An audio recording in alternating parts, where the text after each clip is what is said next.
Vidal, ¿tú presentas? Va. Sí, los presento y ya les cedo la palabra y ya adelante.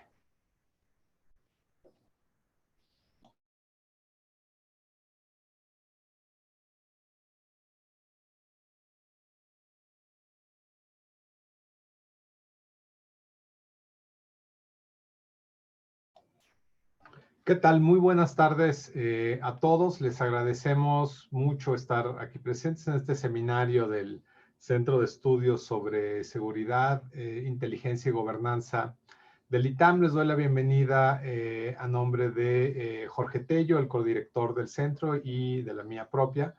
Y les agradezco muchísimo a nuestros 5 ponentes que tenemos el día de hoy. Estamos reunidos para presentar el libro de Julio Ríos Figueroa, quien es profesor titular del Departamento de Derecho del ITAM.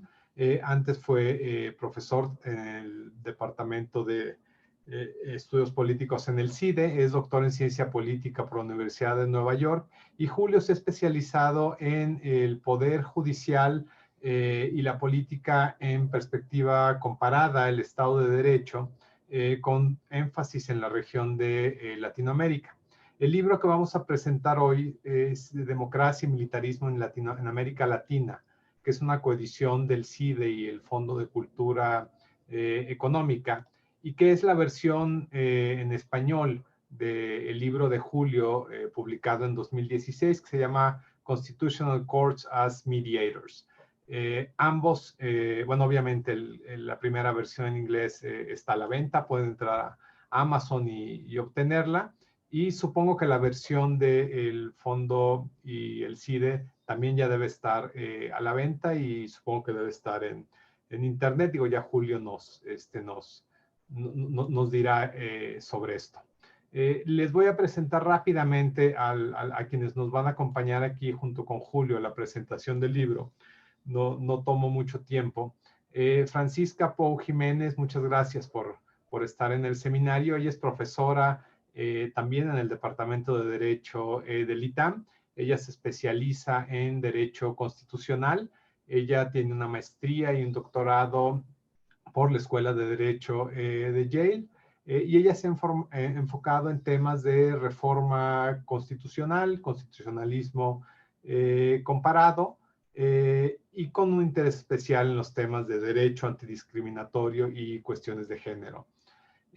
Gustavo Flores Macías, también muchas gracias, me da mucho gusto verte, Gustavo, por acá. Gustavo es profesor asociado en el Departamento de Gobierno y en la Escuela de Negocios de la Universidad de Cornell. Él es doctor en Ciencia Política por la Universidad de Georgetown, y Gustavo se ha enfocado en temas que tienen que ver con desarrollo político y económico de Latinoamérica, más en específico sobre reformas de impuestos, la capacidad del Estado, y más recientemente tiene trabajo muy interesante sobre las consecuencias de la militarización. También muchas gracias por estar aquí, Pablo Kalmanovitz. Él es profesor en la División de Estudios Internacionales del CIDE. Él es doctor por la Universidad de Columbia. Pablo se ha enfocado parte de su investigación en temas de justicia transicional y conflicto armado, ¿no? Entonces, bueno, cedo la palabra a Julio para que nos presente esta nueva obra que tiene, digamos, la sustancia de esto, y luego ya lo comentarán los 3 ponentes. Muchas gracias a todos nuevamente y muchas gracias a todos los asistentes. Adelante. Muchas gracias, Vidal. Muchas gracias a todos por estar acá. Eh, es un lujo de verdad contar con expertos como Chisca Pou, Pablo Kalmanovitz y Gustavo Flores Macías para comentar el libro. Les agradezco mucho haber aceptado la invitación. También me da mucho gusto poder discutir este trabajo con la comunidad del CSIG en el ITAM. Muchas gracias en particular a Catherine Camacho y a Vidal Romero por el espacio y la ayuda en la organización de este evento. como decía Vidal, el libro, digamos, el libro es un libro que se publicó originalmente en inglés en el 2016 y ahora hace un poco más de un año salió en español, editado por el Fondo de Cultura Económica y el CIDE, bajo el título Democracia y Militarismo. Y sí, efectivamente, ya está disponible en las librerías del fondo y por internet. Yo voy a ser muy breve para aprovechar la presencia de Chisca, Gustavo y Pablo y discutir este tema, pues que es desafortunadamente muy actual y urgente en México y en otros países de la región. El tema central del libro es, en su versión más ambiciosa, yo diría, el papel que las cortes constitucionales juegan en la solución democrática de conflictos. Es decir, no cualquier tipo de solución, sino una solución de conflictos serios, profundos, complejos, pero solución que se ajuste a los límites de lo que la propia democracia establece, ¿no?, en su constitución o digamos en el marco del derecho internacional. La idea central es que la Corte Constitucional puede, a través de sus sentencias, que es lo que los jueces constitucionales hacen, ayudar a reducir la incertidumbre que se genera en situaciones de conflictos complejos. ¿Qué tipo de incertidumbre, por ejemplo?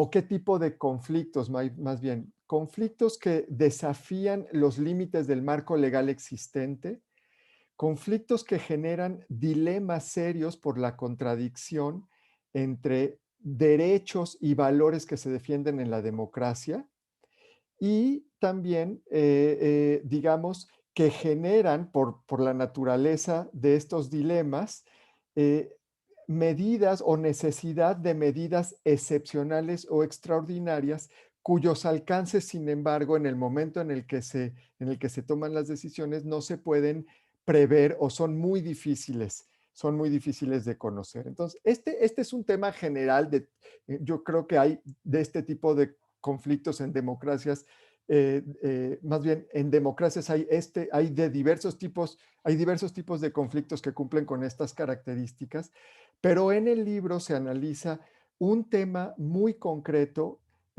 y más manejable, no por eso menos serio, que es el caso de los países formalmente democráticos que sufren crisis de seguridad interna y donde las Fuerzas Armadas son llamadas para hacerles frente a estos problemas de seguridad. Entonces las preguntas son, bueno, ¿qué deben hacer las cortes constitucionales, el Poder Judicial en estos casos? ¿Qué pueden hacer? ¿Qué hacen? ¿Cuándo y por qué? En el libro busco combinar la literatura que existe sobre estos temas en ciencia política, en derecho constitucional y en la literatura de solución de conflictos, de resolución de conflictos. Y ciertamente parto de un papel normativo, es decir, el papel que yo creo que las cortes deben jugar en estas circunstancias, las cortes constitucionales, ¿no? A esas cortes se restringe el argumento, y cómo deben de jugarlo. El ideal, digamos, se resume en la metáfora de las cortes como mediadoras, es decir, cortes que a través de sus sentencias deben, como los mediadores, no solucionar los conflictos, sino más bien ayudar a los actores involucrados en ellos a que los resuelvan, a acercar las posiciones de los actores que se enfrentan, ayudarlos a que mutuamente se comuniquen sus prioridades, sus capacidades y sus límites. Y en el tema particular del libro, los actores relevantes son las Fuerzas Armadas, los gobiernos democráticamente electos y la sociedad civil y política, ¿no? Los ciudadanos como nosotros.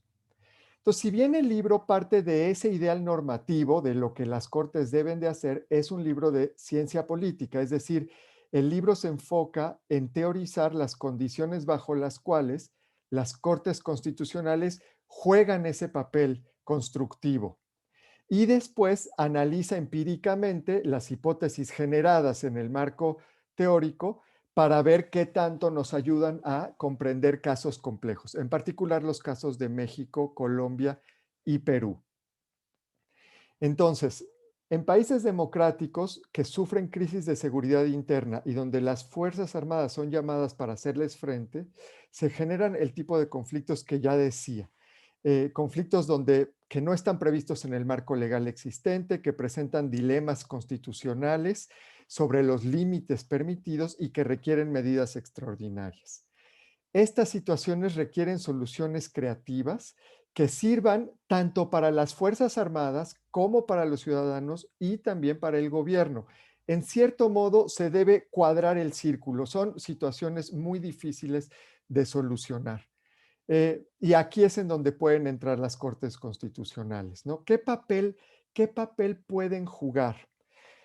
Hay una literatura importante que dice que las cortes constitucionales en este tipo de conflictos mejor ni deben de meterse porque estorban, porque no tienen el conocimiento experto que se requiere para enfrentar esas situaciones, porque son lentas cuando se requieren decisiones expeditas y, digamos, unitarias centradas en el Ejecutivo y que por lo tanto deben abstenerse de intervenir. Hay otra literatura que dice que las cortes constitucionales en esos conflictos, al contrario, es justamente cuando deben de ser más estrictas e intervenir limitando y castigando severamente y sin miramientos cualquier abuso de autoridad por parte de las Fuerzas Armadas o del gobierno. El libro busca una posición intermedia y, digamos, argumenta que que bajo ciertas condiciones las cortes pueden intervenir de manera sensible como mediadoras, como decía, tratando de ayudar a señalar caminos, alternativas para cuadrar ese círculo, tomando en cuenta las complejidades de la situación. ¿Qué condiciones son estas en donde podemos esperar una intervención más constructiva de las Cortes? Primero, que tengan independencia de los otros poderes, esa es una condición necesaria. Después, que tengan amplios poderes de revisión constitucional, incluyendo la discreción para elegir qué casos deciden y cuándo y cómo. Y, por último, un elemento crítico, que es que las Cortes sean de fácil acceso para los ciudadanos, que todos aquellos que ven sus derechos vulnerados, ya sea por parte de las Fuerzas Armadas, ya sea por parte del gobierno, ya sea miembros de las propias Fuerzas Armadas por violaciones a sus derechos por parte, por ejemplo, de sus superiores, que todos tengan una vía amplia para poder llegar a la Corte y presentar sus quejas. En el libro identifico la presencia o ausencia de estas tres condiciones en un periodo de más de 40 años en Colombia, Perú y México. En México, de hecho, desde 1917 y en los tres casos hasta 2013. Y analizo las sentencias de las Cortes Constitucionales producidas producidas en estos países sobre los temas de la autonomía militar, qué tanto deciden o pueden decidir sin intervención las Fuerzas Armadas, la extensión del fuero militar, o sea, cuando hay alguna violación a derechos o una acción indebida por parte de los miembros de las Fuerzas Armadas, se les debe de juzgar dentro de los tribunales militares, hasta cuándo, cómo, civiles pueden entrar a ser juzgados en los tribunales militares o no, o cuándo, y por último, la regulación del uso de la fuerza letal. Es decir, qué principios se deben seguir cuando las Fuerzas Armadas utilizan, digamos, la fuerza. Analizo en el libro los casos de México, Colombia y Perú, como ya decía, a mayor profundidad, y también hay un capítulo final en donde se analizan de manera menos profunda los casos de Israel, Turquía y Pakistán. El hallazgo principal es que es la Corte Constitucional de Colombia y la Suprema Corte de Israel en donde observamos la presencia de las tres condiciones necesarias para que las cortes jueguen este papel de mediador, ¿no? En la solución o en la colaboración para la solución de conflictos. Y es en estos países en donde hay una rica, extensa y muy sugerente jurisprudencia que ha ayudado tanto a las Fuerzas Armadas como a los gobiernos civiles a navegar a través de las aguas convulsas e inciertas del conflicto armado interno y las crisis severas de seguridad que han padecido. En esos países, las cortes han integrado creativamente el derecho penal nacional con el derecho internacional humanitario, el derecho de la guerra, y el derecho internacional de los derechos humanos para generar marcos legales que ni le amarran las manos a los militares, pero sí les ponen algunos límites ciertos y guías sobre el uso de la fuerza letal que los ayudan a diferenciarse de las organizaciones criminales que combaten. Los hechos de estos días recientes, tanto en Israel como en Colombia, demuestran claramente que no es el caso que los problemas hayan desaparecido. Pero en estos países el punto es, las cortes constitucionales sí han ayudado al menos a construir un marco en el que se puede buscar la salida a estos problemas. En otros casos, incluyendo el de México y nuestra Suprema Corte, no han estado presentes las condiciones mencionadas y por tanto las cortes han tenido un papel menos edificante. En México, la Suprema Corte nuestra ha mantenido una política pues, de no intervención, ¿no? Algunos la llaman de avestruz, y no se meten en estos temas. Nuestra Corte intervino después de que la Corte Interamericana, en el caso Radilla, nos señalara que varios aspectos del Código Penal Militar eran inconstitucionales. Después de estos casos, hubo algunos más en la Corte, pero en general se ha mantenido al margen. Una de las explicaciones, de acuerdo con la teoría expuesta en el libro, por la que nuestra Corte no ha intervenido, es que los casos no llegan. Y cuando llegan, la Corte no los decide o los desecha con base en formalismos jurídicos. Como sabemos, hoy en día esta falta de intervención continúa. En la Suprema Corte están esperando sentencia en los casos de la Ley Nacional del Registro de Detenciones, la Ley Nacional sobre el Uso de la Fuerza, la Ley de la Guardia Nacional y el acuerdo presidencial que ayer cumplió un año, en el que se extiende y profundiza el papel de las Fuerzas Armadas en la seguridad pública. ¿Qué va a hacer la Corte Suprema de Justicia y cuándo? Ya no me voy a meter aquí, lo discutimos en un rato, pero agradezco de nuevo muchísimo la presencia de Chisca Pau, de Pablo Kalmanovitz y de Gustavo Flores Macías, que son como los tres temas que trata el libro, de combinar derecho constitucional y corte, derecho internacional, Colombia, Pablo sabe, y seguridad interna, que es los temas en donde Gustavo ha estado haciendo mucho y muy importante trabajo. Muchas gracias, Vidal. Muchas gracias, Julio. Ahora le paso la palabra a Francisca Pou. Adelante, por favor. Muchas gracias, gracias Vidal y CSIC por organizar.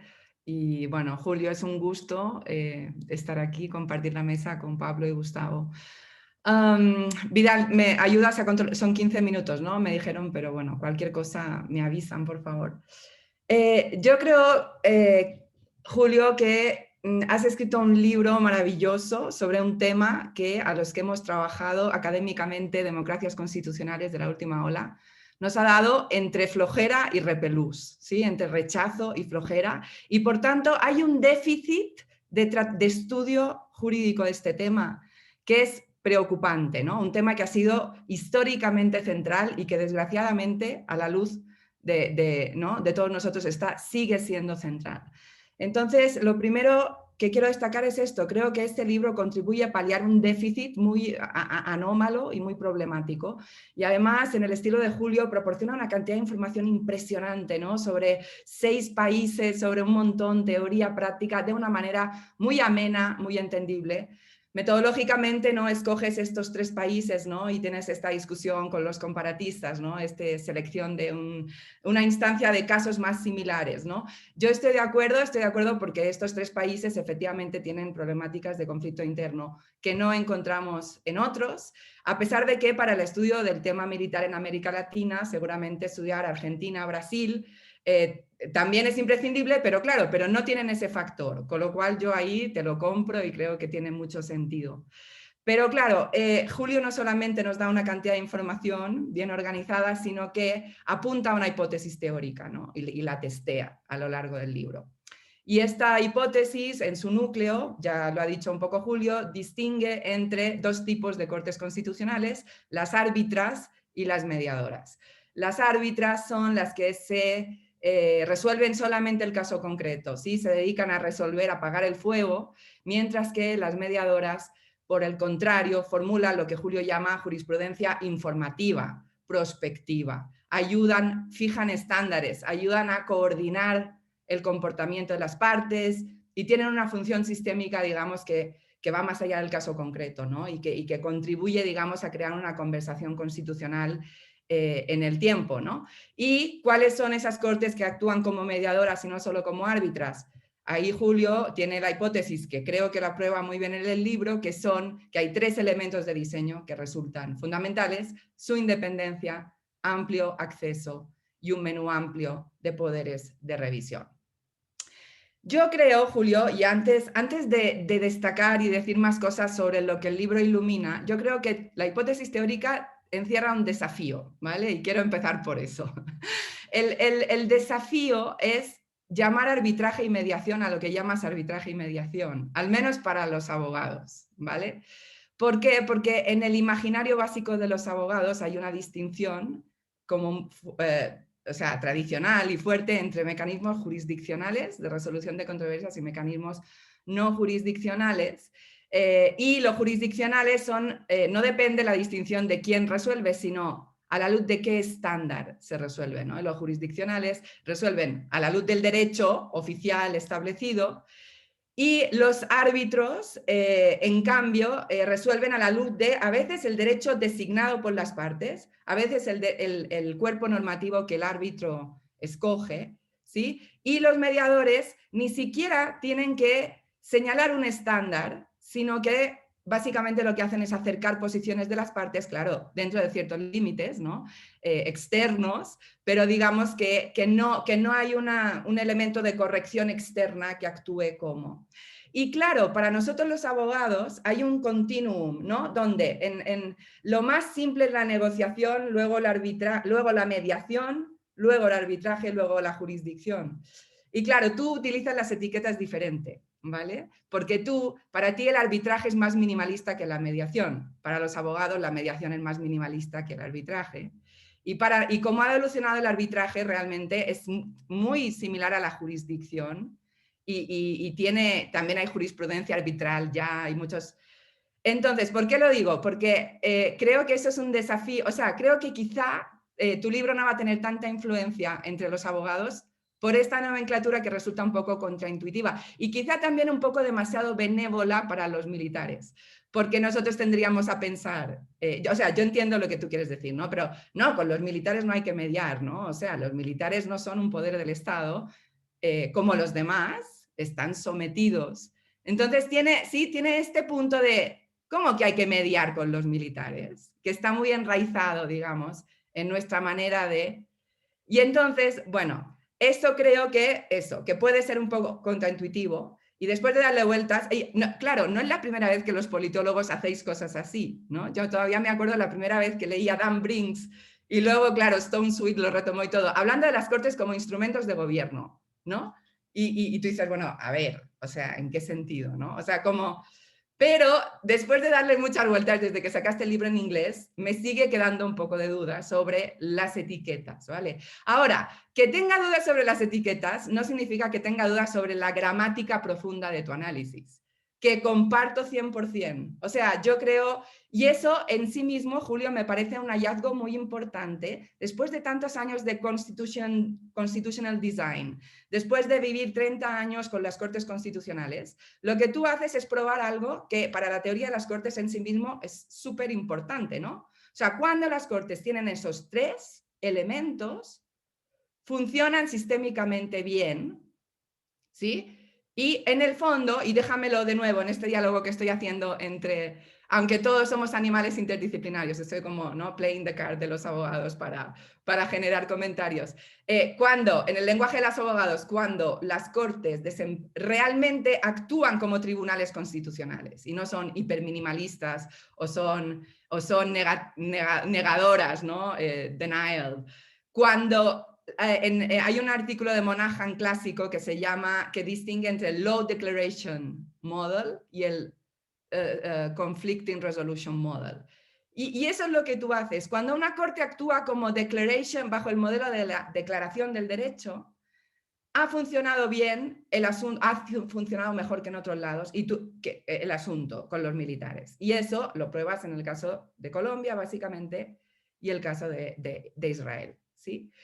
Entonces, yo creo que en cuanto a la teoría de las cortes, ese es un hallazgo muy importante. Y claro, inmediatamente te abre otras agendas, que es lo que tú dices ¿no? en la introducción, que esto fue como un viaje y que tú encontrabas una cosa y te llevaba a la otra. Y una de las cosas que me gustan es ese capítulo en el que tú te preguntas, bueno, pero si es así, ¿será así en todas las materias? Que cuando una corte es sistémicamente relevante, cuando no actúa minimalistamente, ¿será que también, y ahí me parece, tú dedicas un capítulo a eso, pero eso me parece súper interesante expandirlo, ¿no? Y si resulta que una corte con esos 3 factores hay unos temas en que no, pues eso abre, ¿no? un montón de hipótesis adicionales para estudiar, ¿no? Bueno, esto en cuanto a la teoría de las cortes, tengo otras cosas, pero creo que no hay tiempo para más. El caso de Israel me parece interesante porque desde muchas perspectivas como que había muchas cartas para que no pasara, ¿no? Y hay mucha gente que cree que el factor personal de quiénes eran los jueces, de que Barak estuvo ahí, que una sentencia como Beit Zurich sin Barak, sin la constitucionalidad. Pero en fin, eso ya son cosas como, ya saben, de lo que sale de tu libro, de lo mucho que sale. Déjenme para acabar decir algo sobre lo que yo llamaría la teoría de las Fuerzas Armadas, o sea, el segundo tema, que supongo que se liga más con lo que mis compañeros después de panel les va a quizá interesar más hablar, y voy a ser muy breve. A mí me ha ayudado mucho tu libro a distinguir 3 grandes cosas, ¿sí? O sea, tú dices casi todo el tiempo que te dedicas a mapear cómo los tribunales mapean la autonomía de las cortes, ¿no? El paradigma este de la autonomía, ¿no? Y tienes tú, ¿no? Pero en realidad hay una subdivisión que tú la haces, pero que no le etiquetas, que de pronto la puedes etiquetar más, que son las cuestiones, yo llamaría de autonomía externa, es decir, de delimitación de la jurisdicción militar, ¿sí? Que es mucho de lo que estudias en detalle, y las cuestiones de autonomía interna, es decir, qué reglas aplican las Fuerzas Armadas a la gente que cae dentro de la jurisdicción militar. Eso son los 2 primeros temas que están súper tratados, y el tercer gran tema, evidentemente, que no es una cuestión de autonomía interna o externa, sino qué hacen las cortes a los civiles, ¿no? O sea, el uso de la fuerza cuando participan en las funciones estatales que no son las suyas propias, y que evidentemente es el tema que más nos preocupa, que tú le dedicas el capítulo 6 y que lo ligas además con el epílogo, porque resulta que ahora no solamente seguridad interior, sino que ya es seguridad pública, ¿no? Entonces, a mí me ha servido muchísimo como para ordenar estas 3 cosas. Ahora, creo que hoy en día, o sea, tu estudio históricamente, lo de la autonomía ha sido central, y tu libro lo muestra, pero en el fondo, y eso me ayudó a verlo también tu análisis, desde que la Corte Interamericana, en plan corte mediadora, en tu lenguaje, dijo la jurisdicción militar funciona así, en realidad las cuestiones de fuero militar ya las tenemos más resueltas. O sea, un poquito más resueltas, ya estamos más orientados, ¿no? Ya tenemos las líneas más trazadas.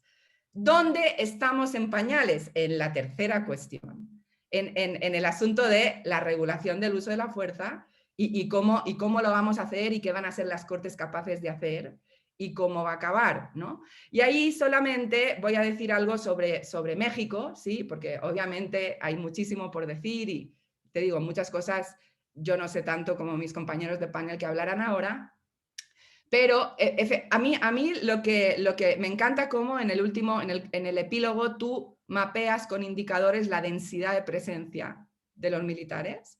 Siento que puedes completar el mapeo cuantitativo mapeando la intensidad de la presencia en tareas de seguridad pública, que es lo último, desgraciadamente. Y que no lo vi mapeado cuantitativamente, o no sé si es que no lo vi bien, pero creo que ahí sería un aporte muy grande. Y solo un comentario respecto de cosas que plantea el nuevo militarismo en el caso de México.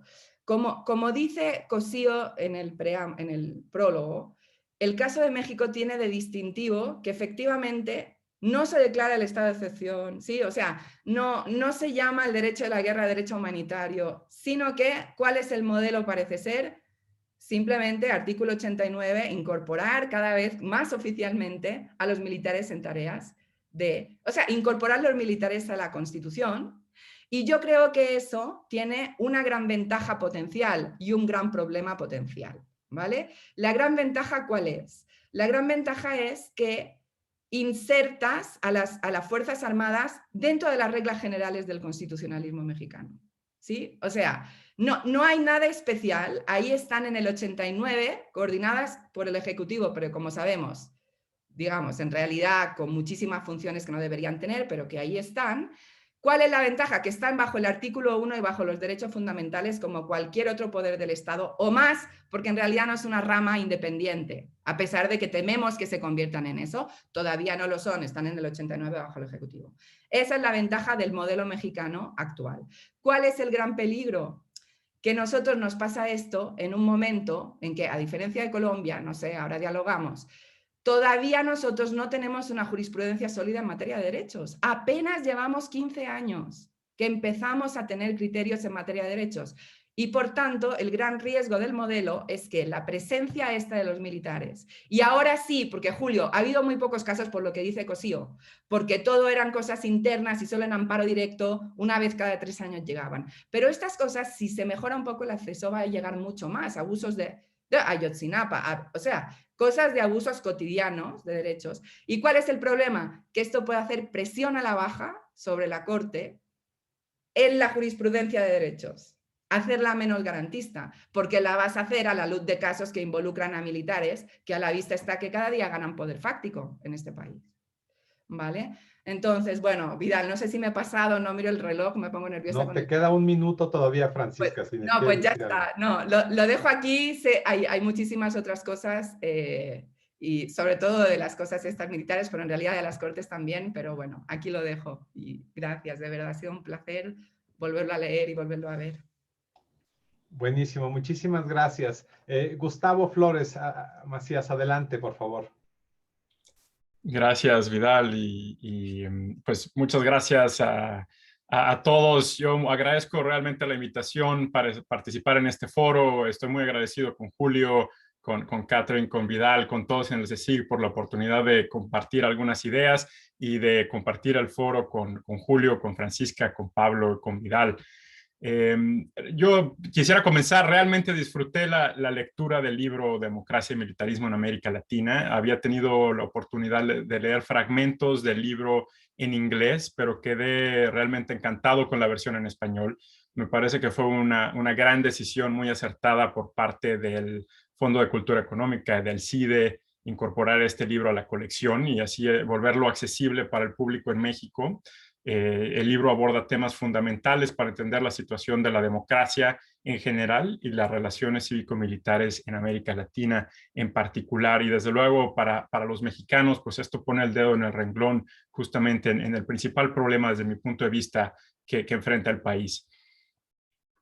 Quisiera también señalar, el libro pone especial cuidado al diseño de investigación, como lo mencionaba también Francisca. Hay una selección de casos juiciosa, con base en consideraciones teóricas sobre la forma de operar de los tribunales institucionales, tribunales constitucionales, desde una visión de diseño institucional, los distintos tipos de las cortes, la manera en la que se materializan en la práctica estos problemas en la región y en particular en México, en Colombia y en Perú. Y además del gran trabajo teórico que guía las hipótesis, la selección de casos me parece impecable, el diseño de la investigación en general. El libro tiene un gran trabajo de campo que nos brinda tanto indicadores cuantitativos para plantear panoramas regionales, panoramas históricos, como también una riqueza cualitativa que desde mi punto de vista sitúa al lector justamente en el contexto debido para entender la situación de cada tribunal, de cada ejército, de cada gobierno, de cada país. Ahora, yo no soy abogado, sino que soy profesor de gobierno con formación de ciencia política, así que mis comentarios deberán entenderse bajo esa óptica. Y el planteamiento principal del libro, como lo señalaba Julio, es que las cortes constitucionales mediadoras rinden resultados deseables en materia cívico-militar porque tienen como objetivo central ayudar a las partes a resolver conflictos, fricciones, en parte por los horizontes de tiempo, en parte porque le ayudan a las interacciones futuras, digamos. Es un argumento que me parece convincente, me parece contraintuitivo también desde el punto de vista del populismo punitivo que permea amplios sectores gubernamentales, no solo en México, sino en todo el hemisferio. Y me parece también muy útil desde el punto de vista de políticas públicas. En el tiempo que me queda, quisiera resaltar algunos aspectos fundamentales del libro y después señalar un par de preguntas que como toda buena lectura, me generó esta obra. Entonces, algunos puntos. Son 5 puntos principales que quisiera señalar o resaltar del libro que me parecen muy acertados. El primero tiene que ver con el papel que pueden jugar precisamente las Cortes Constitucionales para conducir resultados trascendentales para el destino, el futuro de las democracias. Este es un ángulo que a menudo en el estudio de la militarización se pone en un plano secundario por detrás de los ámbitos del Ejecutivo, del Poder Legislativo, pero que es fundamental para conducir las relaciones cívico-militares. El libro lo demuestra y lo hace muy bien.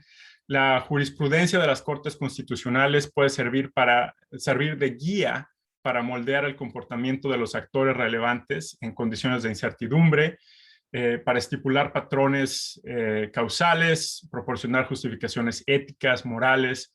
Y el libro de Julio hace un excelente trabajo para resaltar este papel.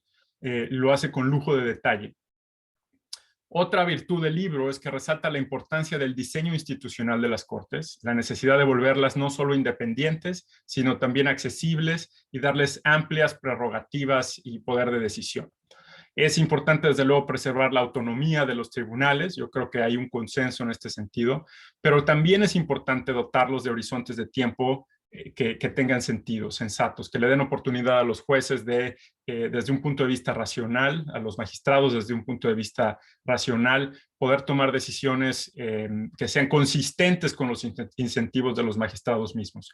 Y, por ejemplo, el libro señala muy bien que la Suprema Corte de Justicia de la Nación en México tiene pues en materia de acceso, por ejemplo, un acceso limitado con respecto a sus pares, sobre todo con respecto a Colombia, y que hay mucho trabajo por hacer para volverla una corte mediadora en este sentido.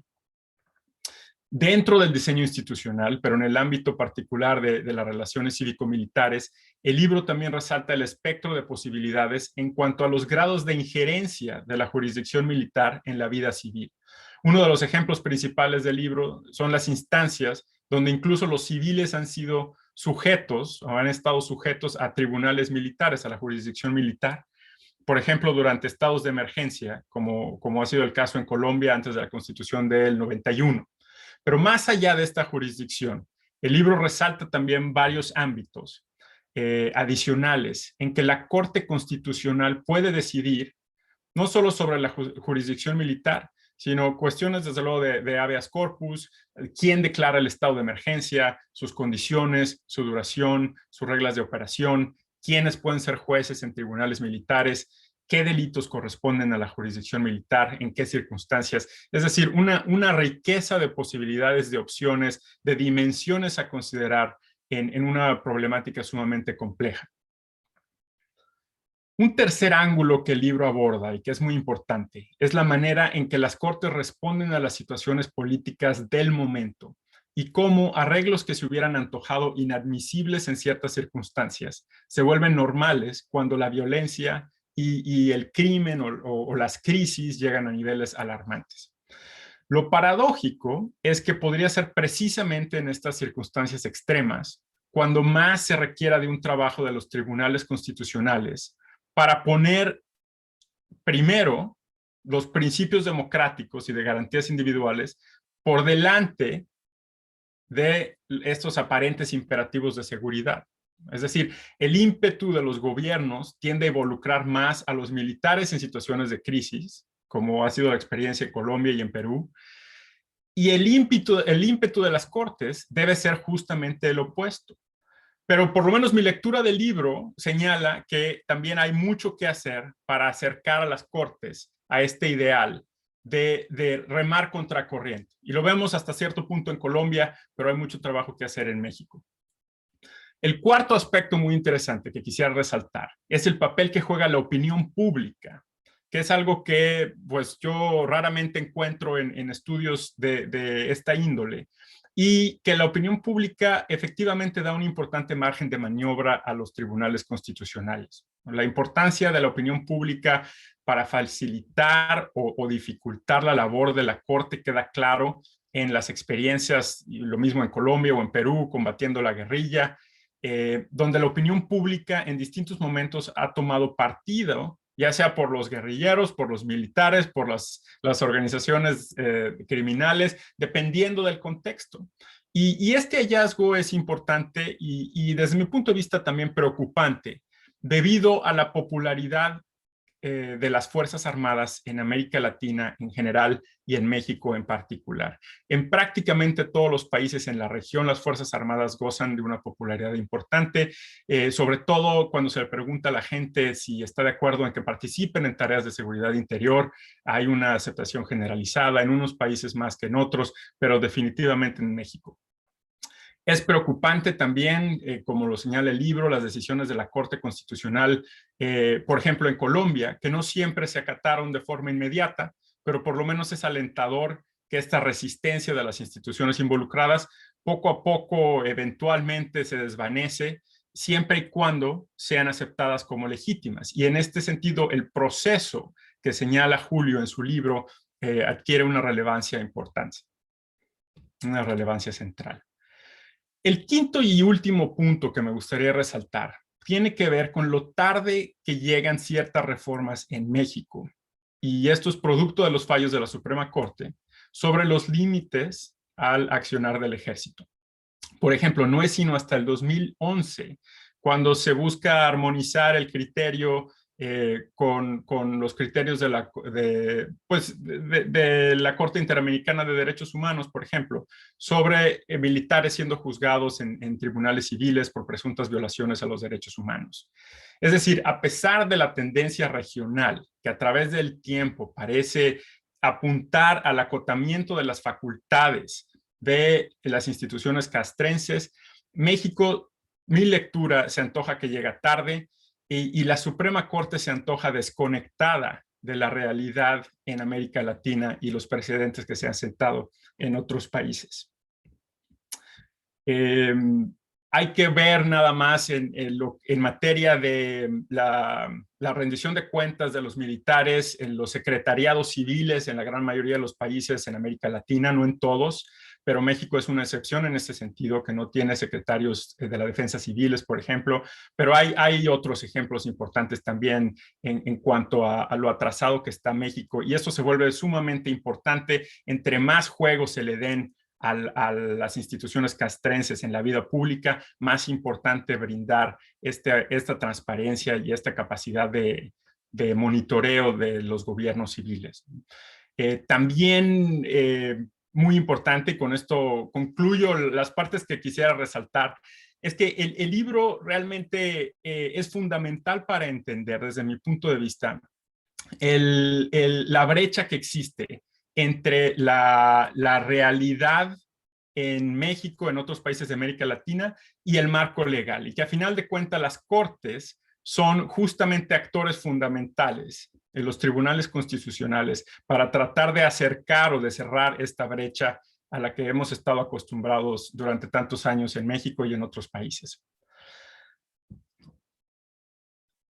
Quisiera señalar dos preguntas que a lo mejor para el debate o Julio, tal vez pudieras tú compartir algunos comentarios al respecto. La primera pregunta es si sería correcto interpretar a los tribunales mediadores como tribunales activistas, para usar o tomar prestado un término que ronda mucho en Estados Unidos. Tribunales activistas, y no sé si este es el término que se utiliza en español, pero tribunales activistas donde los objetivos políticos, económicos y sociales de los magistrados no solo pueden, sino deben influir en sus acciones en la Corte. Y de ser así, ¿Cómo proteger a la ciudadanía de magistrados cuyos objetivos sean bien intencionados, pero contrarios a la democracia liberal? Ejemplos hay en Venezuela durante los finales de los años 90, principios de los años 2000, o en el contexto del dilema constitucional sobre las relaciones cívico-militares, por ejemplo, la Corte Mediadora podría buscar soluciones que beneficien a la institución castrense en aras de preservar dignidad o de encontrar un punto medio, a pesar de que una solución intermedia pudiera resultar contraproducente para los intereses civiles a largo plazo. Entonces, esa es una pregunta. La otra gran pregunta que surge es si las diferencias en los tribunales que planteas en el libro podrían ser producto de la experiencia de los países con los conflictos, realmente de la duración de los conflictos mismos. Por ejemplo, es posible que la Corte colombiana haya llegado a la mediación más por la experiencia más amplia, con un conflicto de una duración más larga, que por las características de diseño institucional mismo. Y que la Suprema Corte de Justicia de la Nación en México se encuentre tal vez en un proceso de aprendizaje similar, y que poco a poco la Corte se vaya acercando independientemente del diseño institucional. Son dos preguntas que planteo. Yo agradezco realmente la oportunidad para estar en este foro, compartir estas ideas. Me encantó leer el libro, me parece una contribución de nuevo fundamental para entender las relaciones cívico-militares en México y en América Latina, y una lectura obligada también para cualquiera que busque entender lo que está pasando en México hoy en día. Así que muchas gracias. Muchísimas gracias, Gustavo. Pablo Kalmanovitz, adelante, por favor. Muchas gracias, Vidal.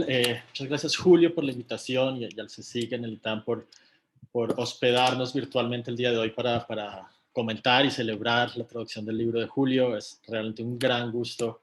Me dio mucho gusto revisitar el libro. Me habías invitado, Julio, a que leyera en particular el prólogo, y lo hice, y en efecto es un prólogo muy interesante. Entonces, nada, pues celebro aquí junto con mis colegas copanelistas que lo hayas traducido, que nos hayas convocado aquí a pensar en torno al libro, y lo que yo voy a hacer hoy es realmente pensar un poco a partir del libro y más allá del libro. Creo que mis colegas han hecho un súper trabajo resumiendo, digamos, a grandes rasgos las principales líneas analíticas y argumentativas. Entonces yo voy a dar por sentado, digamos, que eso está hecho, y a partir de ahí reflexionar. Como decía Chisca, estoy totalmente de acuerdo. Hay una riqueza empírica en tus estudios de caso que da para generar muchas preguntas teóricas, y pues en ese espíritu es que voy a usar los minutos que tengo. Específicamente lo que quiero hacer es una lectura muy breve del libro en clave de derecho internacional, y en particular atendiendo a tu preocupación, que comparto, que creo que todos compartimos, sobre la cuestión de la regulación del uso de la fuerza. Y aquí hay un tema recurrente en los estudios de caso, también aparece en la teorización, y tiene que ver con la aplicación o no del derecho internacional de los conflictos armados o derecho internacional humanitario, DIH, para regular estos procesos de militarización de la seguridad interna. Y aquí una de las variaciones que me resultaron muy interesantes en tus estudios de caso es precisamente en que, por una parte, Colombia y Perú han activado formalmente, han reconocido la existencia de un conflicto armado no internacional, y México no. Entonces me quiero detener en esa variación, digamos, y reflexionar a partir de ella. Entonces lo que voy a hacer con el tiempo que tengo es, en primer lugar, pues detenerme un poco en por qué me parece importante este hallazgo del libro, por qué me parece que es relevante para el argumento y por qué genera preguntas más allá del argumento, señalar algunas implicaciones que encontré en los estudios de caso, y por último cerrar discutiendo algunos interrogantes abiertos que considero son muy importantes y nos dan, digamos, una lectura contemporánea, actual del libro. Me parece a mí que genera estos interrogantes muy importantes.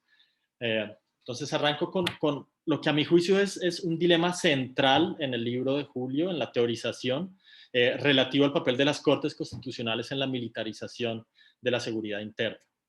Y el dilema es el siguiente. Por una parte, si las cortes son excesivamente intrusivas en su vigilancia y en la regulación, entonces pueden socavar la capacidad de acción del estamento militar. Con ello pueden socavar la seguridad nacional, impedir, digamos, el uso eficaz y certero del aparato coercitivo del Estado, y en últimas esto puede llevar a una desprotección también en los derechos individuales. Yo añadiría aquí también que pueden desatar crisis políticas, poner en riesgo equilibrios de poder cívico-militar. Digamos, ese es por una parte un extremo de este dilema, dos peligros, digamos, que detectas ahí, Julio.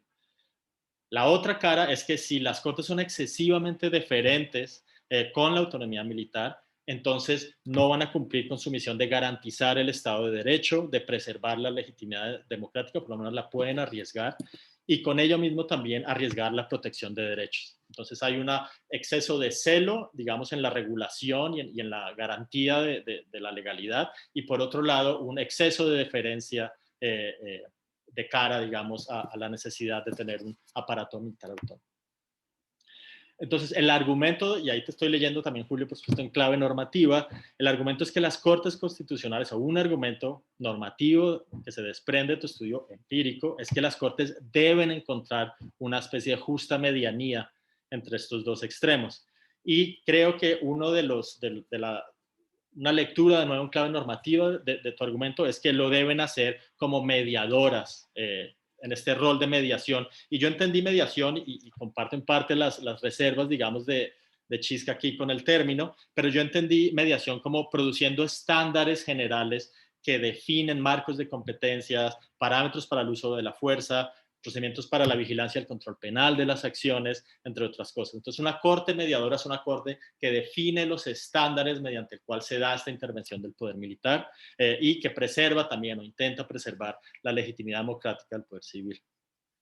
Ahora, o a partir de este dilema que me parece fundamental, súper sugerente, es sugerir o introducir otro dilema, una especie de subdilema para las cortes de cara a este gran dilema. Y se trata de cómo determinan o cómo deben determinar el marco regulatorio que debe gobernar el uso del poder militar.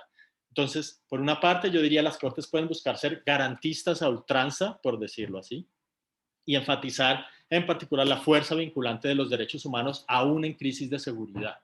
Y esto se relaciona, creo, con lo que sugería Gustavo en algún momento, de que las cortes se separen, tomen distancia de la opinión pública, de esta especie de recurso relativamente fácil a la excepcionalidad militar, y más bien sea, no, un momentico, aquí tenemos que garantizar derechos humanos, Estado de Derecho, etc.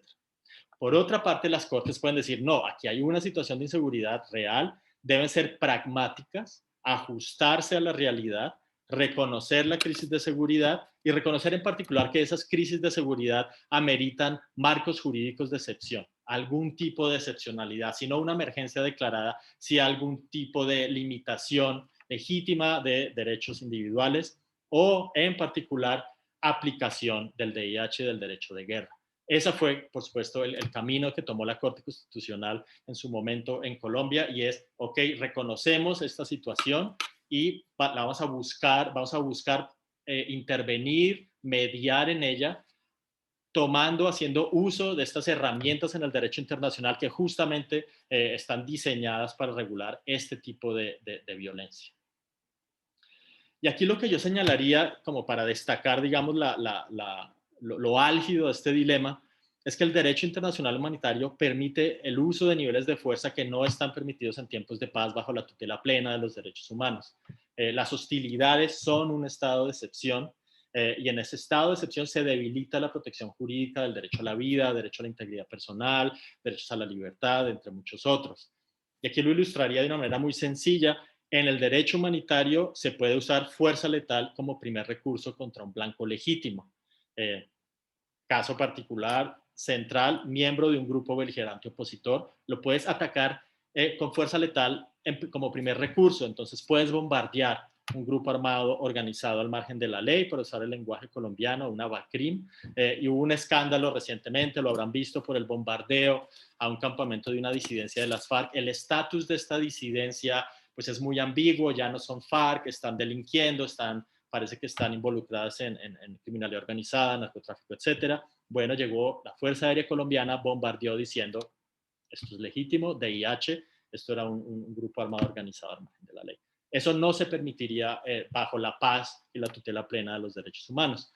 Tolera el DIH también daños incidentales o colaterales, lo estamos viendo ahora mismo en Israel, cuando las Fuerzas Armadas israelíes bombardean Gaza, diciendo, sí, bueno, sabemos que va a haber daños colaterales o incidentales, pero la importancia de este blanco, de este líder de Hamas, es tan importante tácticamente para nosotros neutralizar el blanco, que a sabiendas de que vamos a matar niños inocentes, etcétera, el principio de proporcionalidad en el DIH nos permite hacerlo. El punto es que el derecho humanitario tolera o permite niveles de fuerza y de destrucción y de limitación a los derechos individuales que no se permitirían en tiempos de paz bajo el derecho internacional de los derechos humanos. En general, los derechos humanos dicen, no, tú tienes que detener y judicializar a presuntos criminales, no llegar disparando. Tampoco permite los derechos humanos invocar ventajas tácticas o necesidad militar. Eso, digamos, a grandes rasgos sobre cuál es el dilema de una corte, y por supuesto el dilema está en que si la corte sigue el camino del DIH, entonces estará dándole legitimidad jurídica a usos de la fuerza pues muy problemáticos. Entonces quiero detenerme en los 3 grandes estudios de caso del libro para señalar algunos elementos, digamos, en línea con este dilema. El primero es el colombiano, y yo acá mi lectura de lo que ha hecho la Corte Constitucional colombiana en su larga ya jurisprudencia es introdujo una interpretación convergente entre los derechos humanos y el derecho internacional humanitario. Entonces, lo que ha venido haciendo la Corte colombiana es decir, sí, hay una excepcionalidad aquí, pero la vamos a acotar, vamos a leer el DIH muy en clave de DIDH, de los derechos humanos, y vamos a lograr producir una interpretación muy, muy ajustada a las especificidades del contexto colombiano, tomándonos muy en serio los derechos humanos, los derechos constitucionales consagrados en la Carta del 91, y entre otras cosas vamos a hacer esto limitando el contexto territorial de las hostilidades, limitando el contexto temporal, facultando a cortes civiles para que juzguen a militares por presuntos crímenes de guerra, una serie, digamos, de medidas que tratan de mitigar, digamos, los peligros que se derivan de activar el marco del DIH. Y yo contrastaría esta jurisprudencia colombiana con otras maneras como poderes judiciales nacionales han operado el DIH. Y aquí señalaría a Israel, y no se trata de un asunto constitucional en Israel, pero la manera como las fuerzas israelíes han venido operacionalizando el derecho humanitario ha sido justamente para maximizar su permisibilidad. Interpretaciones muy, de nuevo, maximizantes de principios como necesidad militar, ventaja militar, lo que es fácticamente posible, dadas las restricciones de una empresa militar, etc. Entonces, la lectura o la interpretación operativa del DIH en casos como Israel, pero también en la guerra contra el terror norteamericana, ha sido de maximizar, digamos, en la dimensión permisiva de este derecho, y no así en Colombia. Ahora, el caso peruano, y este es el caso que menos conozco de los que estudia Julio, pero parecería justamente más cercano a este grupo de países.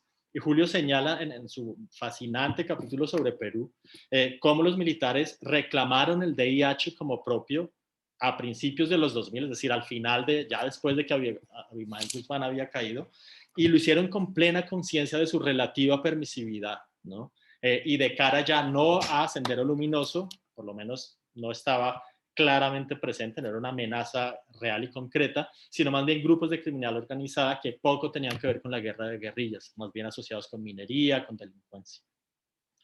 Y no me quedan claras las razones para esta apropiación del DIH, me encantaría saber más, pero bien pudo ser una reacción a esta ventana de oportunidad que señala Julio, que se abrió en 2002, 2006, la amenaza de un tribunal más intervencionista, más garantista. Entonces los militares reaccionan diciendo, un momentico, aquí necesitamos el DIH atrás, digamos, Tribunal Constitucional con tus garantismos de derechos humanos. En cualquier caso, en Perú la decisión del tribunal pareció ser deferir al Ejecutivo y a las autoridades militares, aceptar su determinación, juzgar los hechos en esa línea determinada por el Ejecutivo.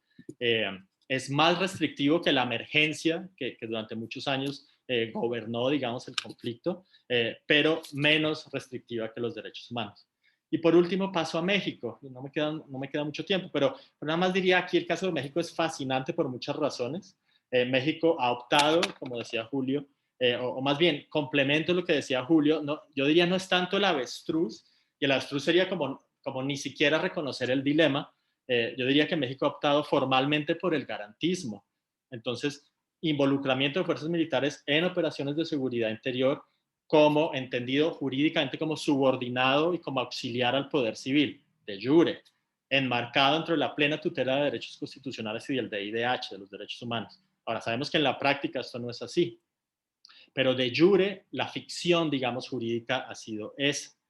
Las leyes que gobiernan el uso de la fuerza en México son tremendamente demandantes, son muy estrictas, reflejan muy bien en sus formas las restricciones propias de los derechos humanos, pero sabemos que en la práctica no se están cumpliendo, y sabemos en particular que una de las dimensiones más importantes de estas regulaciones tienen que ver con recopilación de información detallada de operaciones y uso de cámaras.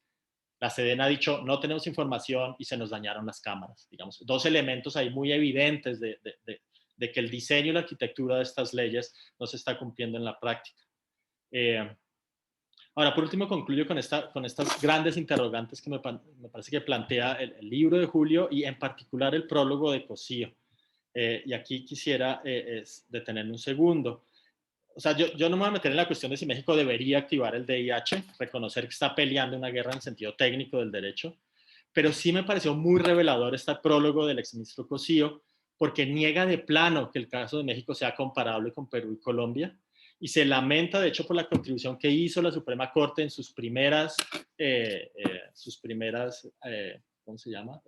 Pues líneas jurisprudenciales, donde se normalizó el involucramiento del poder militar en materia, en operaciones de seguridad interior. Dice Cosío, los militares no tienen una función clara, esto es un fenómeno súper difícil de entender y de conceptualizar jurídicamente. Dice también, no creo que sea papel de la Corte Constitucional estructurar jurídicamente estos fenómenos de delincuencia organizada y de nuevas amenazas y nuevas violencias que ni siquiera entendemos muy bien. Y yo diría que comparto parcialmente esta perplejidad del exministro. Ciertamente la guerra de guerrillas, Perú, Colombia, tiene una estructuración relativa que hace más sencillo aplicar el DIH. Hay un enemigo declarado del Estado que tiene una organización jerárquica, bien organizada, disciplinada, un aparato militar, unas intenciones declaradas y relativamente perfiladas. Pues no así en México. Pero lo que diría también, y aquí pues Gustavo es un experto en este tema, tú también Julio, del nuevo militarismo, es que justamente Colombia y Perú han transitado en la última década o más en la dirección de México. Grupos sin orientación ideológica ni proyecto político claro, alimentados por economías ilícitas y dispuestos, y esto me parece que se le escapa a Cosío, a usar un poder armado significativo en contra de autoridades estatales cuando interfieren con sus negocios. Entonces, aquí sí cierro con esto, con el gran interrogante que me parece que plantean estas formas de violencia no estatal y el caso mexicano en particular, y es cómo conceptualizarlas y cómo manejarlas en el derecho. ¿Qué papel pueden tener las cortes constitucionales ahí? No parecen tener mucho recurso al derecho internacional porque el derecho internacional no nos dice mucho sobre uso de la fuerza y criminalidad transnacional organizada. Hay una laguna en la regulación, hay mucha costumbre, se trata mucho opinio juris, tratando de adaptar formas existentes del derecho, pero lo cierto es que las formas legales que gobiernan el uso de la fuerza estatal no están pensadas para estas nuevas formas de violencia. Entonces, ¿cuál sería el papel de las Cortes ahí, Julio? ¿Cómo te imaginas ante estos nuevas amenazas y ante este fenómeno del nuevo militarismo? ¿Cómo te imaginas tú la mediación de las Cortes? ¿Es eso lo que se necesita? ¿Qué papel pueden tener las Cortes para contrapesar? Parece que es un gran reto, pero de nuevo, nada más dejo estos grandes interrogantes en la mesa, celebrando la traducción de este libro y el hecho de que estamos aquí convocados para pensar juntos temas que nos han preocupado a todos. Muchas gracias. Muchas gracias, Pablo. Y ahora Julio, que tiene ya una pila alta de preguntas y temas para pues, responder de alguna forma, y le veo ya la cara pensando en el siguiente libro. Adelante, Julio. Gracias, Vidal. Y bueno, gracias en serio, muy sentidas por la lectura tan buena y cuidadosa de... Chisca ya conocía el libro, Pablo también, me han ayudado un montón desde que esto iba como naciendo y ahora igual, ¿no? Con estos como nuevos desafíos, o sea, desafortunadamente el tema sigue ahí y entonces, pues sí nos convoca a pensar, digo, es nuestra trinchera, ¿no? Para seguir con las metáforas de seguridad, pero acá el chiste es, hay que ver cómo podemos contribuir para ayudar a solucionar estos temas que están ahí presentes en nuestros países.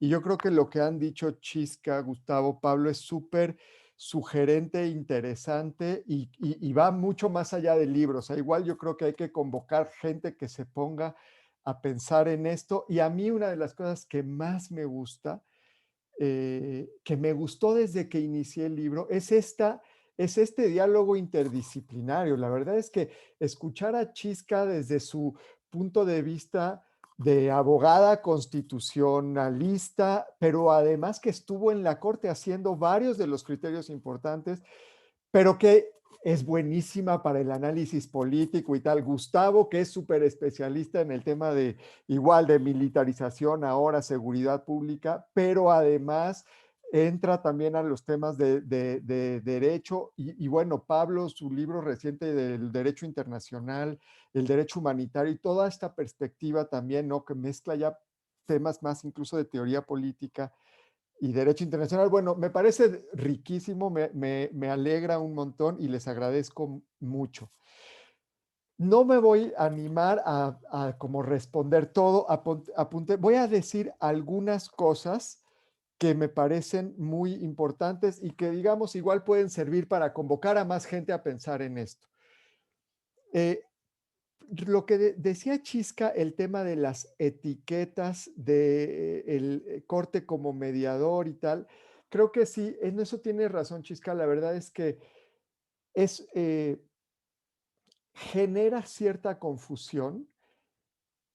eh, Tiene un poco la idea esa, ¿no? O sea, como desencasillar la etiqueta del contexto para tratar de llevarla a otro lado. A veces no es tan afortunado, pero digamos, creo que esta idea de la mediación que puede hacer una corte, a mí lo que me fascinó leyendo la literatura de resolución de conflictos es que, digamos, si tú lees la ciencia política y lees los textos sobre los jueces y por qué deciden lo que deciden, todo está centrado en los jueces, que si tienen esta ideología, que si tienen esto, que si tienen no sé qué, cuando en realidad para lo que queremos el Poder Judicial y las Cortes en una sociedad es para resolver los conflictos de las personas. Y lo que más me gusta de esta perspectiva de la mediación es que precisamente como que pone en el centro, es como de abajo hacia arriba, o sea, no es ver el problema desde los ojos de los jueces y de sus preferencias y de su marco normativo e institucional, sino a partir de los conflictos que tienen que resolver. Nos atienen ahí a personas y tal. Entonces, esa idea a mí me gustaba mucho.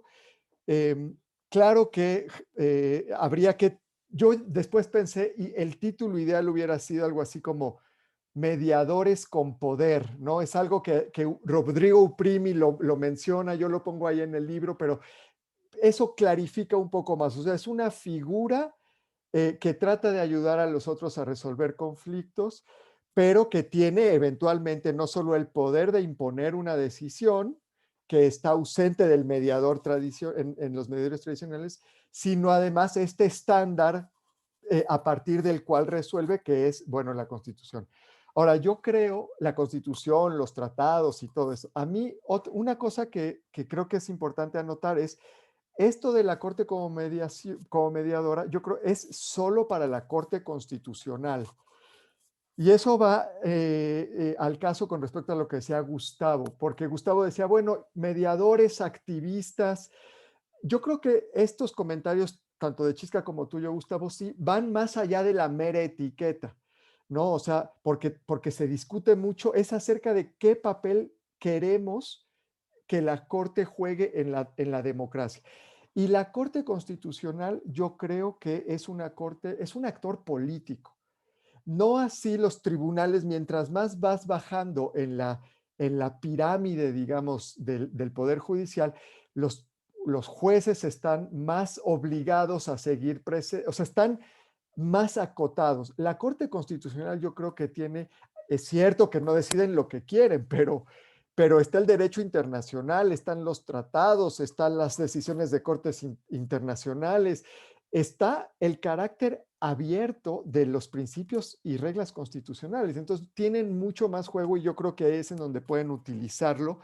Y si son activistas o mediadores, creo que lo importante es reconocer que tienen un papel político y que lo que hay que hacer es dejarlos que lo jueguen. En este sentido, las condiciones de más independencia, más poder y sobre todo más acceso es lo que me parece crucial, ¿no? O sea, que le lleguen los casos, que deciden los que crean que son importantes, dejémosle que intervengan, porque hacen algo que no hace el Poder Legislativo y que no hace el Poder Ejecutivo, que es, digamos, deliberar a partir de principios, de digo, no son perfectas, pero sí en el sistema que tenemos son los únicos que hacen esto. Y ahí, digamos, toda esta gama de derecho constitucional, lo que Chisca hace, a mí sí me convencen los abogados constitucionalistas que la Corte Constitucional juega un papel que es distinto de los otros poderes y clave, y que yo, digamos, resumo en esa metáfora. Chisca mencionaba ahí, ¿juegan así las cortes en otros temas? Yo creo que es algo que hay que explorar. Parece que sí hay mucha diferencia entre por ejemplo, la Corte Mexicana, como tú has señalado, Chisca, en temas de derecho a la privacidad, derechos de las personas del mismo sexo, por ejemplo, abortar, adoptar derechos, ha avanzado muchísimo más ahí que en otras. Entonces, este comportamiento diferenciado creo que es interesante, aunque el más interesante a explorar sería en las cortes en donde se dan los tres elementos, ¿no? O sea, como ver el comportamiento diferenciado en Colombia, por ejemplo. O sea, ¿qué es lo que la Corte colombiana ha decidido relegar, por así decir, y por qué? Y hay una tesis ahí de un exalumno de la Flaxo que justo se hacía esa pregunta y decía, bueno, en Colombia la Corte Constitucional no ha avanzado mucho en derechos socioeconómicos, ha avanzado mucho en derechos, esto por ejemplo, no regulación del uso de la fuerza, pero, por ejemplo, no tanto en el derecho a la vivienda como la Corte Sudafricana, no tanto en los derechos a la adopción por personas del mismo sexo, derechos de personas LGBT, no, o sea, pero sí ha hecho algo, o sea, no sé, es una gran pregunta que yo creo que hay que explorar. El caso de Brasil para mí es interesantísimo en América Latina. Yo creo que la Corte brasileña tiene, digamos, tiene el mismo problema que la mexicana, que es un problema de acceso y en particular de buen manejo de la Corte. O sea, tienen muchas deficiencias en que los dejen actuar. Entonces, un solo ministro puede detener un caso por años. Hay varias complejidades ahí, pero creo que el caso de Brasil es bien importante que lo entendemos, porque además pues, es la democracia más grande en la región, con serios problemas de seguridad interna y con las Fuerzas Armadas entrando. Entonces, yo creo que lo conozco relativamente poco, pero me parece muy importante entrarle. Gustavo hacía ya dije lo de mediadores activistas, yo creo que es importante centrarnos en la Corte Constitucional y en su papel político, entonces hay que darle chance que juegue. Decías una cosa muy interesante, Gustavo, el papel de las Cortes depende más de la duración del conflicto, la verdad, y es cierto, o sea, tanto Colombia como Israel tienen una historia de conflicto bastante más largo que México. Me gustaría pensar que ese es un fenómeno, es una variable que puede impactar el cómo uno se va adaptando. Yo creo que sí la dinámica en las siempre y cuando se mantenga, digamos, el carácter democrático de un lugar, La dinámica de la democracia hace que, aunque a veces hay alianzas entre particulares gobiernos y fuerzas armadas a favor de una política de mano dura, la acumulación de escándalos, violaciones de derechos, uso abusivo de la fuerza, también activa otra parte de la sociedad que demanda, ¿no?, límites. Entonces, la propia democracia se autocorrige, ¿no? O sea, o tiene los elementos para buscar la autocorrección, y ahí las cortes podrían intervenir si el conflicto dura mucho. Me gustaría pensar que es así, hay que esperar en México. El caso de Pakistán en el libro nos hace ser un poco cautelosos, ¿cierto? Porque Pakistán tiene un conflicto de hace mucho tiempo, en donde al revés, o sea, lo que ha pasado en fechas recientes es más bien la profundización, o sea, el asedio del autoritarismo, digamos, a la frágil democracia. Entonces, puede ser que se caiga por ahí, que el conflicto dure mucho más tiempo antes de que echen raíz estos como mecanismos de la democracia para autocorregirse. Pero es una pregunta que me parece interesante y hay que pensar. Y respecto a lo de Pablo, bueno, me encanta, me parece súper interesante todo el tema del derecho internacional, Pablo, ya lo hemos platicado. Yo creo que esto, como tú lo pusiste, me parece extraordinario, ¿no? El derecho internacional humanitario sirve para limitar, cuando se adapta en un país, sirve para limitar el desempeño de las Fuerzas Armadas o sirve para permitirle más. O sea, yo creo que puede servir para los dos, como tú dices. Efectivamente, en Perú es súper interesante que los militares parece que lo impulsaron eh, porque ya veían que iban a venir los límites a las Fuerzas Armadas en su autonomía y en el fuero militar. Y entonces fue como una iniciativa de ellos impulsar el DIH, que sí sabían que lo podían adaptar un poco a que fuera menos invasiva la presencia de, pues, la rendición de cuentas después del régimen de Fujimori y esos años, ¿no? De esos años de dictadura y de violaciones. Eh, lo malo que Perú no hay independencia en la Corte Constitucional. Entonces, ese breve periodo de 2002 a 2006 se acaba por una nueva alianza de los militares con el gobierno de Alan García y un reemplazo de la totalidad de los jueces constitucionales que echan para atrás la jurisprudencia anterior. Entonces, Perú, de hecho, lo bonito del caso de Perú es que nos señala la importancia de la independencia judicial para que el tribunal pueda jugar ese papel. Colombia, a mí me parece bien interesante lo que tú dices, Pablo. O sea, yo sí creo que es un país en donde, pues por la calidad de sus juristas, que eso también es una cosa que decía Chisca y yo creo que sí es bien importante y nunca hay que olvidar. O sea, tú puedes tener independencia, acceso y poder con jueces súper mediocres que jamás van a recurrir a pensar, utilizar de modo creativo. Y entonces, claro, está Barak en Israel, una serie de jueces en Colombia que han sido extraordinarios. Y México nos ha faltado, ha habido uno que otro, pero en general los perfiles son como de menos protagonismo y como de menos densidad, quiero pensar yo, así como que puedan hacer eso. Pero en Colombia yo creo que lograron esta como combinación del derecho internacional humanitario, del derecho internacional de derechos humanos, el derecho penal, las circunstancias internas, y aún así es bien difícil. O sea, aún así, los militares que al principio se sintieron limitados y amenazados en su autonomía por la introducción del derecho humanitario por parte de la Corte Constitucional, se adaptaron, lo relaboraron, entonces pues sí, es una tensión constante entre moverse entre estos extremos del dilema, como tú lo ponías, Pablo. Yo diría, y con esto termino, que lo que es clave para que las cortes jueguen su papel, al menos para mí lo que fue más revelador después de hacer toda la investigación, es el acceso. Y así me imagino que la corte puede intervenir de modo más interesante, Pablo. O sea, depende de que tenga un montón de casos.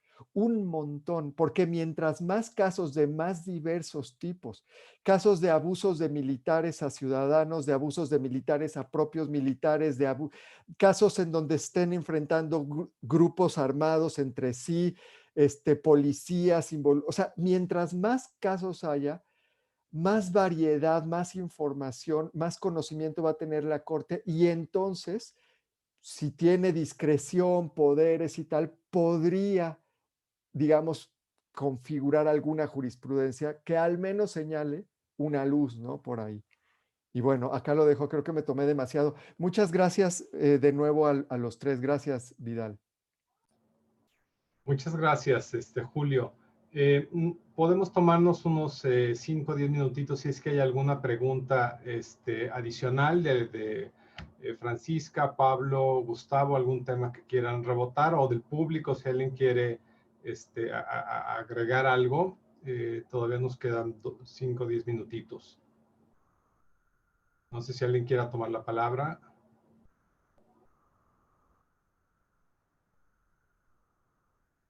Bueno, supongo que ya todo está dicho, entonces, Julio y Gustavo, querías decir algo, perdón, adelante. Bueno, si no hay otros comentarios, algo que quisiera yo resaltar, y esto es algo que el libro menciona de forma central y creo que es muy importante, pero la selección, los procesos entonces de selección se vuelven fundamentales, de los magistrados, se vuelven fundamentales a la hora de expandir estas prerrogativas y el acceso y los horizontes de tiempo. Entonces, en ausencia de un proceso de selección conducente a justamente la incorporación de magistrados competentes, que tengan experiencia, que no pongan intereses partidistas dentro de lo que cabe, ¿no? Se vuelve fundamental, porque sin eso expandir las competencias de la corte y el acceso y todo eso suena bien, pero una corte capturada, vamos, podría resultar peor que una corte capturada con más alcance podría resultar peor que una corte acotada. Sí, yo, bueno, quizá un minutito, pero a mí, Julio, también me quedó la misma sensación que a ti de lo clave de la cuestión del acceso, ¿no? O sea, esto como que... y porque además parece, ¿no? Parece que a las Cortes les ayuda construir legitimidad cuando resuelven otros casos, o sea, tener la oportunidad de resolver muchos casos y entre ellos, por ejemplo, derechos sociales, o sea, construirse como una solidez a través de otros casos para después ser un poquito más, poder ser un poco más activistas, como decía Gustavo en la terminología, para ¿no? Fortificar su posición para estos. No sé, en fin, es de las miles de cosas que uno puede investigar a partir de lo que... Pero a mí también me pareció eso. Te digo, el caso de Israel es interesante porque la Corte tiene un menú súper amplio y eso también es un posible riesgo porque tú dices, bueno, pero ¿cómo esta gente tiene tiempo, digamos, de sentirse Corte mediadora y poner estándares? Pero al mismo tiempo, digamos, eso la hace cotidianamente muy necesaria y entonces, ¿no? Ya la tomas como un dado. No sé, a mí también creo, me quedó que... y me ha parecido muy interesante en diálogo con lo de Gustavo, el asunto de cómo juega la opinión pública, ¿no? Y cómo, a pesar de que puede haber una opinión pública mayoritaria neopunitivista, si hay una opinión pública minoritaria pero que consigue litigar cosas, se puede equilibrar, como tú dices. Bueno, en fin, no sé, me encantó el intercambio porque siento que todavía salieron más puntos, ¿no? Como tú dices, esto ojalá, ¿no? Anime a más gente porque es una agenda tan importante que no sé, que deberíamos todos como tomarla mucho más en serio a efectos de qué hay que hacer estos años. Perfecto, pues entonces les agradecemos nuevamente a nombre del CSIC. Muchas gracias a Julio por aceptar la invitación para presentar en este foro tu nuevo libro sobre un tema tan relevante como ya lo enfatizaron los ponentes, y a los tres, a Francisca, a Pablo, a Gustavo, un gusto tenerlos aquí. Muchísimas gracias y muchas gracias a todos los asistentes. Hasta luego. Gracias. Muchas Gracias, gracias. hasta luego. Muchas gracias. Gracias.